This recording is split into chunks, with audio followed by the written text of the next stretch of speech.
Most people walked right past the Nissan Violet 710 SSS without a second glance.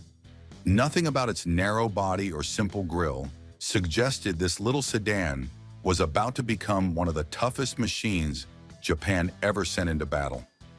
Beneath that plain exterior, the SSS hid a surprisingly capable powertrain. Its 1.8-liter inline-4 produced around 115 horsepower and 110 pound-feet of torque. It reached 0 to 60 miles per hour in roughly 11.2 seconds, and top speed was around 112 miles per hour. Those numbers looked ordinary on paper, but on rough terrain, they became something far more dangerous. What set the Violet apart wasn't brute force, it was endurance.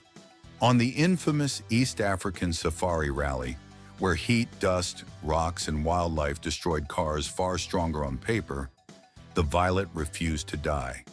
Lightweight, balanced, and almost unbreakable, it finished races that others abandoned halfway through. But rising emissions laws, new homologation demands, and shifting safety standards in the mid-70s eventually worked against it. Several versions of the SSS became restricted or outright banned from import in multiple markets, quietly transforming this once accessible sedan into a rare outlaw. Today, the 710 SSS lives on as a survivor's car, humble on the outside, relentless underneath. A forgotten warrior from the 70s that earned its illegal status not through flash, but through sheer resilience. Number 6, Toyota Celica 2000 GT. The Toyota Celica 2000 GT didn't shout for attention. Sleek, tidy, almost elegant.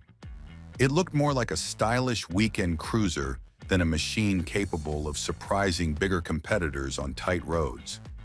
But beneath that calm exterior was a sharper personality. Inside its lightweight frame sat a serious engine. Its 2-liter inline-4 produced around 140 horsepower and 130 pound-feet of torque.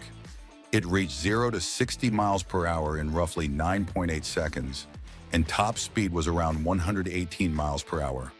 For the early 70s, this turned the Celica into a quietly potent coupe.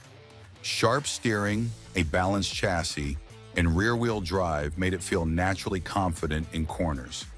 It wasn't built to show off.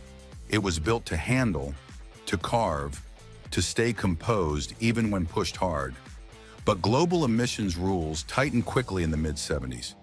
The high-compression, twin-carb setup struggled to comply, and several markets restricted or blocked imports of the 2000 GT entirely. It had its flaws: fuel consumption, rust issues, and tuning that needed attention. But none of that overshadowed its true identity. Today, the Celica 2000 GT is remembered as a clean-looking coupe with unexpected bite, a sleeper that quietly slipped into illegal territory as regulations changed around it. Number 5. Honda Prelude, first generation, 1978. The first-gen Honda Prelude didn't look intimidating at all. Small, neat, almost delicate. More of a stylish city cruiser than a performance threat. But the moment someone actually drove it, the Prelude revealed a personality nobody expected from a late 70s commuter coupe. Honda engineered it with surprising precision for its time. Its 1.8-liter inline-4 produced around 90 horsepower and 100 pound-feet of torque. It reached 0 to 60 miles per hour in roughly 12.5 seconds, and top speed was around 102 miles per hour. Not headline numbers, yet paired with its lightweight and sharp steering, the Prelude felt far more eager than its spec sheet suggested. Independent suspension at all 4 corners gave it an agility rare in affordable Japanese cars of the era. It wasn't built to dominate straights. It was built to flow through corners, smooth and predictable, almost sporty despite its polite appearance. But emissions regulations changed fast at the end of the 1970s. The Prelude's carbureted setups and early emissions equipment struggled to match new requirements, and several regions placed restrictions or outright blocked certain configurations from import. Safety compliance updates also left early models out of alignment with newer standards.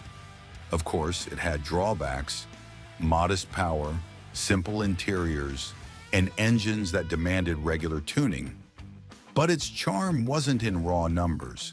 Today, the first-gen Prelude stands as a quiet pioneer, a stylish little coupe that delivered more finesse than anyone expected, only to slip into restricted status as regulations evolved around it. Drop a comment with the sleeper you'd bet your money on in a street run. And while you're at it, subscribe so you don't miss the next outlaw hiding in JDM history.